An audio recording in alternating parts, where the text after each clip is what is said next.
Most people equate procrastination with laziness. It's literally in the dictionary.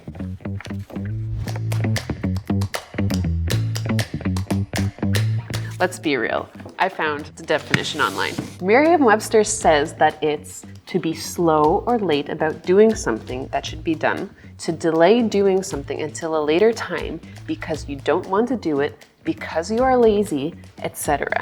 There is the undeniable implication that if you're putting something off, it's because you're lazy. And that's just not the case.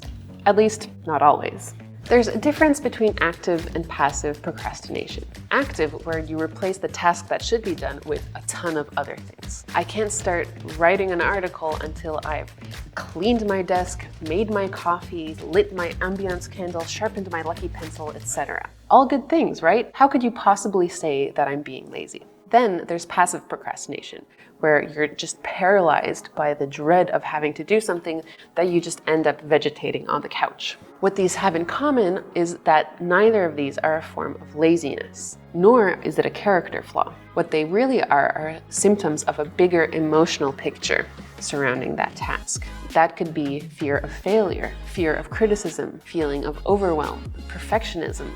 Maybe you're looking at a task that has to be done and thinking that it's either intimidating, confusing, boring, or maybe you just don't know where to start. And so by avoiding the task, we're avoiding these negative emotions.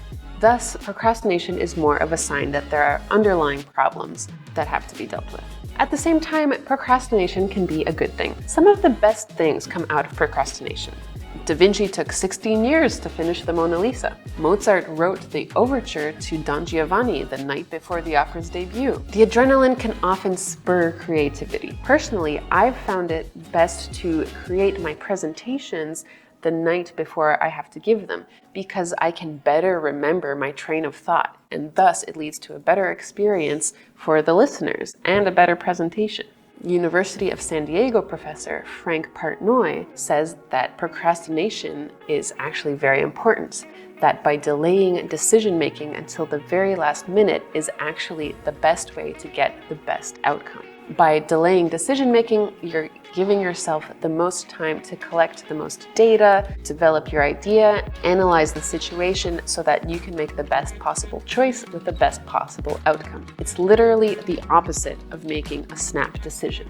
Professor Partnoy suggests that the first step to making a decision is to understand what is the longest amount of time that you have in order to make that decision. So if you have an hour of time, he suggests making the decision in the 59th minute. If you have a year, make your decision on the 364th day. Even in a fast-paced environment, you ask?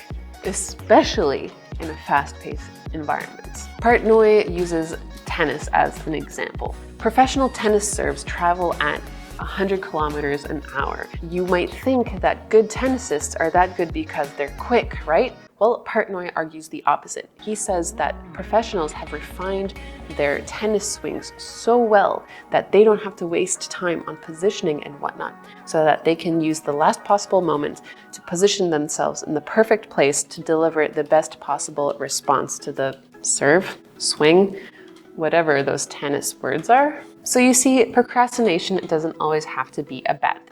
But there are situations where it can get in your way. And if you do find yourselves in those kinds of situations, here are a few questions you can ask yourself. Number one, why am I avoiding this? Chances are there are bigger things that have to be dealt with. And when you know what has to be dealt with, then you can deal with them accordingly. For example, if you just feel overwhelmed about a certain task, you can chop it up into smaller tasks so that they seem more manageable. Or if you feel like you are never going to be able to complete that task at the level of perfectionism that you expect from yourself, well, that seems like an opportunity for an introspection and maybe under the supervision of a professional. The second question is there a legit reason for me to transfer this to a different date? For example, if you do need the weekend for longer times and longer stretches of time to be able to tackle the task, that's fine. Or if you're more likely to remember your presentation if you make it the night before you have to perform it, that's also legit. And third, what is the last possible healthy time I can make a decision on this? And then use that time to collect data, analyze the situation, and then make the best possible decision. Procrastination doesn't have to be a hindrance. You can make it part of your process. Now, if you agree with this, then give this video a thumbs up and make sure to subscribe to the channel. See you in the next video. Bye!